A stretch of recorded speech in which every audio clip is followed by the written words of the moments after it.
Alright guys, today I want to go over how to level a Primalist in the best possible way that feels the best. It's never been fun to level a Primalist.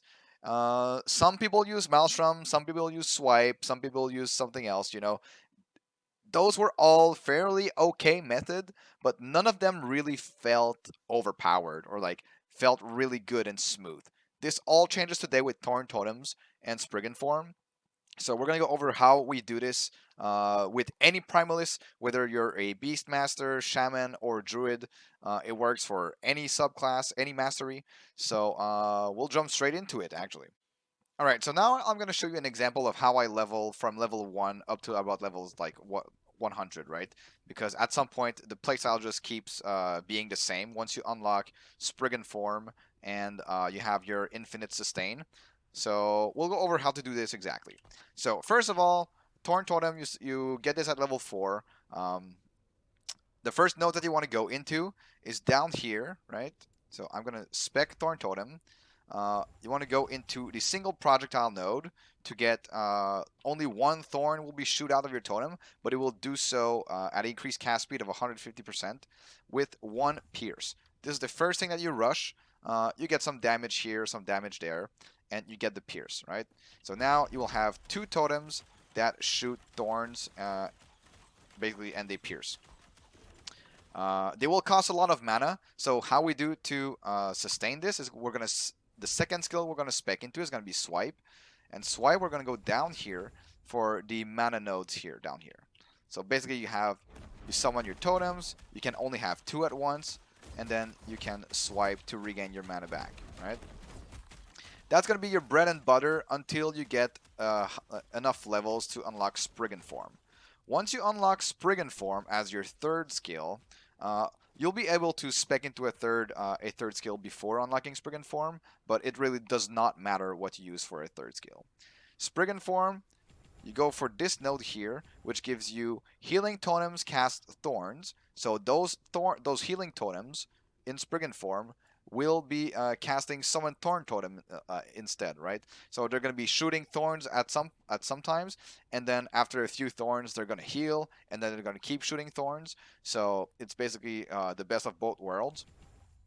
And you want to go for the 3 additional totems here.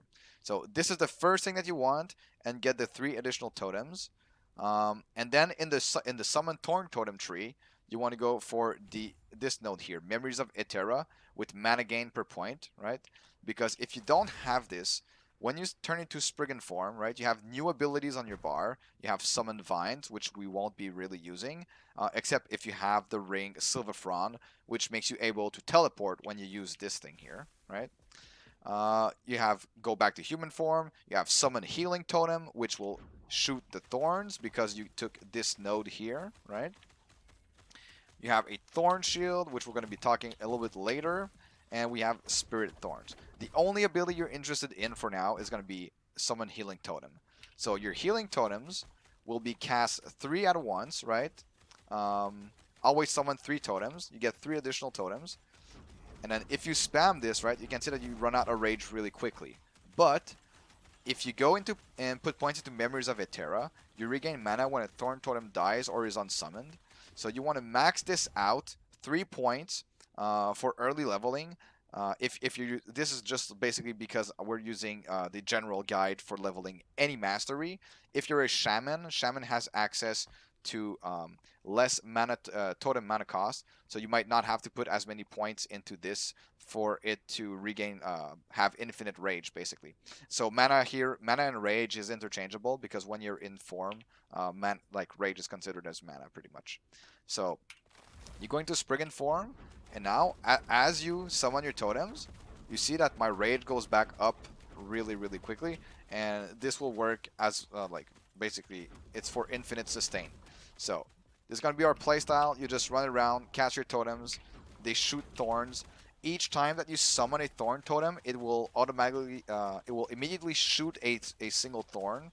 So if you can spam faster than they can attack, it's a DPS increase, right? So early on, for example, on single target and bosses, if you can afford staying in place a little bit more, keep spamming your totems and they will inflict more damage. So As soon as you unlock the Spriggan form, right, and the mana sustain here, you can unspec from swipe because we're going to be always in Spriggan form. So we despecialize this one here, and then we put more points into our passive tree in the Druid for the Summon Spriggan. So Summon Spriggan does a few things for us. So the first thing we want to do is want to go for spell damage here. So your Spriggan's healing aura now also grants allies additional spell damage. It's important to remember that so you summon your Spriggan, right? So now he automatically has the healing aura around it. Um, do not mistake healing aura for the rejuvenating wind that restores more health, right? So when you do his activated ability, this is not the aura. This is the rejuvenating wind. The aura is always on the Spriggan, even when he is in a downed state. So when your Spriggan dies and you see the little circle on the ground, and you need to like step in the circle to revive him, you are still getting all the benefits from its aura. So what does the aura give us? It will give us spell damage, and it's going to give us base crit chance and crit avoidance. So the base crit chance is going to make us able to scale our totem crit much more easily. So this is the main nodes that you want, and this flat spell damage is just great overall because your Thorn Totems shoot Mystic Thorns, and Mystic Thorns is a spell, so they benefit from it, right? So you summon your Spriggan, you go into Spriggan form, and then you summon your Thorn Totems, right? So that's the basic leveling process that you go with. Afterwards, of course, I'll show you in the planner what we go for after, but this is the bread and butter of the build. You go for the single Thorn, the Pierce, you get infinite mana sustain, and then you can go for something like more damage nodes here, here, here. You can go here if you want the range here afterwards, but that's like much later, right? The Spriggan, you might want the dodge here, stuff like this. In the Spriggan form, you want the armor here. Very important to rush this right after getting all of these. This is going to make you able to basically tank pretty much anything without investing in resistances at all. So I leveled from level 1 to level 75 in 5 hours 20. I've got to empowered in that amount of time, and I did not invest any single affix in resistances, and I did just fine. All right, for the planner, I have two planners for you guys. Super easy. One with regular gear with no uniques, just like regular leveling, fresh character basically. And then one if you already have like a couple of characters and you have affixes and uniques and stuff, what you can use, right? So if you already have a couple of characters and you have affix shards and whatnot and uniques, you can use 2 times Arboreal Circuit rings to get a lot of movement speed from level 1. You can go Thorn Slinger to get even more movement speed and +1 physical skills. You go Morning Frost Boots, you go Stormhide Paws. This will give you +1 level of swipe, so it gives you access faster to those mana sustain nodes in swipe. Tome of Elements just for early on leveling with Ice Thorns because you will be able to ignite with elemental skills. Death Rattle here just to give you 100% crit minion crit multi. This is actually the amulet that we'll use in endgame as well. And then on the helm, you can go for plus level of summon Thorn Totem, spell damage for totems. There's totem cast speed, totem crit. There's a lot of good affixes. These are the two best ones. And for your chest piece, you want to go for spell damage for totems and increase totem critical strike chance. On your staff, the most important affixes are minion spell damage and minion physical damage.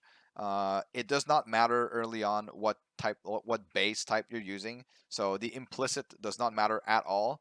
Just go for minion spell damage and minion physical damage, and if you have the extra affix rolls and enough potential to craft on them, right? You can use cast speed because summoning totems scales with your own cast speed. So that's pretty much it for the twinked out one. For the regular one, we'll go here. So as I said, the staff, you go for minion physical, minion spell damage, and cast speed. Two most important one being spell damage and minion physical damage. And anything for minion on the rest of your gear is good, right? Minion damage, minion damage, minion damage, minion damage, minion damage. I'm sorry, movement speed. Of course, boots cannot have minion damage, and you always want to get movement speed on your boots. Minion damage there. So just focus on the damage because the tankiness will come either way. So if you want to make a loot filter, I will not have a loot filter for you guys in the description of this video. I think if you want to make your own loot filter, it's so much better to learn how to use it actually. But it's super easy. You filter for minion damage, and then you filter for all two-handed stabs with minion physical damage or minion spell damage on them, and then you're good to go, right? On the chest piece and on the helm, you want to get anything with spell damage for totems and increased critical strike chance for totems, or level of summon Thorn totem here. So it is really, really easy to gear. Of course, when you reach level, so on your rings, once you reach a certain level, I think it's level, what level is this? I think it's earlier than this. Level 31. Level 31 turquoise rings. They have an implicit for minion damage and minion critical strike multiplier. So this is a big boost in damage. But early on from level 1, you can use silver rings for just to get the extra movement speed, right? And the amulet also has minion damage on the turquoise amulet. For idols, you want to go for these idols here as soon as you find them. Chance to gain haste for 3 seconds when you summon a totem. This will increase your leveling process significantly and make the build feel really good by having perma haste, basically, because you're summoning totems infinitely because you have infinite rage. And the suffix, you want to go for minion critical strike chance. And then the ornate idols, these big ones, you want to go to for as much flat critical strike chance for totems. This will make you able to increase your critical strike chance so much easier by having more value out of all of your increased critical strike chance. So these makes us able to reach 100% without using the Ferrobor set. And for the suffix, minion critical strike chance. I did not put anything for the blessings because this is just like a leveling build. I do have a endgame build coming up min-maxed. I have a really early starter kind of showcase endgame build guide for this build, showcasing the blessings. But just use whatever you find because you only do the timelines once, right? So use whatever you find useful for the build. I did this with the skills here. Every single skill has a little bar which shows you exactly the order in which you should be getting those points, right? So for the summon Thorn totem, as I said previously, you go for the pierce, you go for the mana sustain, and then it's just gonna be other nodes for damage. For the summon Spriggan, same thing here. You go for the damage and the crit, and then you go for some other nodes for like dodge and then armor and armor. Like it's just like tankiness for your minion. Spriggan form here, same thing here. You go for this node here to get the 3 totems, and then you go for the armor to get tanky, so that you don't have to invest too much into resistances affixes on your gear. And then you go for the totem increased healing effectiveness. So our totems are actually healing totems, and they do heal us for quite a bit, and it feels really, really good to use this. So, and then the remaining points are just like whatever. You can put them anywhere, it doesn't matter. Aethera's Blessing here. We use this for a couple of reasons. So we use Aethera's Blessing to cast Thorn, to use Aethera's Blessing on Thorn Shield use. So when we are in Spriggan form, we have access to this ability called Thorn Shield, and we're going to have this cleanse, right? So it's going to cast Aethera's Blessing whenever we cast it on us, and then it cleanses us, it heals us, and then it can also revive your companions. So it has multiple uses, and this makes it so that we're able to run without the belt with cleanse on the belt. And then for the last one, you got Ice Thorns, basically just for the armor, right? You auto proc this when you're hit, and it gives you more armor. Just because we don't have anything else to use. If you were a shaman, for example, I have this in my other build guide, but you can go for Summon Storm Totem if you're a shaman and get the points for 40% movement speed, and you proc this Storm Totem when you're casting Spirit Thorns in Spriggan form. So that is it for the skills. I did the same thing for the passives. The passives is basically really easy. First, we go for the attunement and lightning and cold res, but mainly the attunement because it's going to be more damage for us and for our totems. Because our totems cast, our totems are scaling with 4% damage per point of attunement. So it's pretty good to get early on. Increased health, we're going for more minion spell damage. And then afterwards, the 2 remaining points are just for health and like companion health as well. Companion health and minion health is pretty important for this build.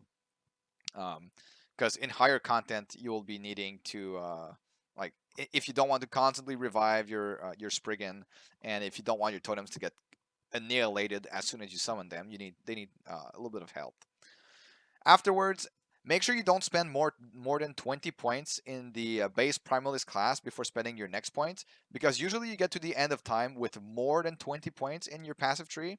So save those so that you can unlock Spriggan form as soon as possible. So you put the points in the endurance here in shittiness plating to get endurance and armor, to unlock Spriggan form as soon as possible, and then we'll put more points to unlock summon Spriggan to get the nice 15 flat and 8% base crit and the crit avoidance. So the points that we put here are going to be in chance to cast Thorn Shield on you when you are hit with increased armor. You get some attunement, some strength, and all attributes, just like generally good stats. And then we go for the 3 points in here to get the 10% movement speed when we are in Spriggan form. And with this, we have Summon Spriggan available, so we'll be able to spec into our 3 first skills here. After this thing here, we go into the Shaman 3. The Shaman tree, the first nodes we get are Shamanic Infusion for penetration and attunement. So because we're not getting any physical shred with our totems or on mobs, this 8% penetration is pretty big for us in terms of damage for our totems, because this is going to be for us and our minions to penetrate physical resistance. The next points we're going to put into even more armor so that we're tanky while leveling. Makes it easy to gear. You can use any gear that you want. As long as you have minion damage, it will feel good, right? So you go for the points here. 5 points and then 2 points in Stormbringer to get to Ancestral Speed. This gives us increased totem cast speed and haste chance when we summon a totem. One thing to note is that even though we're summoning 3 totems at once, the haste chance is only per summoning. So what I mean by this is that it's not because we have 35% haste chance and 3 totems that we have over 100% chance to get haste every time we summon a totem. It's only per time that we summon the 3 totems at once that we get the 35% chance. And this combined with the idols that we have for with the same effect, that's haste chance when you summon a totem, we can get up to 100% with those. So afterwards, we go for the flat damage here and here. So Avatar of Thunder, minion spell lightning damage, and then you get Rune of Awe for minion spell damage here. These are the 2 good nodes that we get in the Shaman tree if you are a Shaman. And still, if you're a Shaman, you go for the elemental res per totem and physical res per totem. So that's only if you are a Shaman. Afterwards, you go into the Elder Branch for more spell damage, making your totems immune to poison. And then basically the Beastmaster tax for 30% damage reduction with Aspect of the Boar. That is going to be procced when you are hit by a melee attack. And then the last 5 points go into less damage taken on low health. So we're super tanky, we have plenty of damage, we have haste, we have 6 unspent points. You can use those wherever you want as you reach level 100. Or you can follow my endgame build guide that should be out really soon for this in the min-maxed version. So that is if you are a Shaman. If you're a Druid, for example, since you don't have access to these here, I would highly suggest, after getting Summon Spriggan, if you're a Druid, go into Force of Nature to get the spell physical damage, right? And then you can decide if you want to go for more damage or more tankiness. If you want to go for more damage, you can put some points into here to get the haste as well, the penetration and the flat here. Or you can go into the Druid here to get the hide skin, to get tank here, and afterward the Beastmaster tax and the remaining points like Elder Branch as well for the flat. But mainly you can use the little slider at the bottom here to see exactly where to put your points in which order. And yeah, that pretty much covers everything for the leveling build guide for this. I think it is absolutely amazing that leveling a Primalist feels that great now. It is insanely good, feels great, can be done in endgame, and I believe this is one of the strongest builds overall in the game to do like any type of content. Yeah, it is absolutely S plus tier in my books, and I highly suggest you try it. So have fun leveling your Primalist, guys, and I'll see you guys around.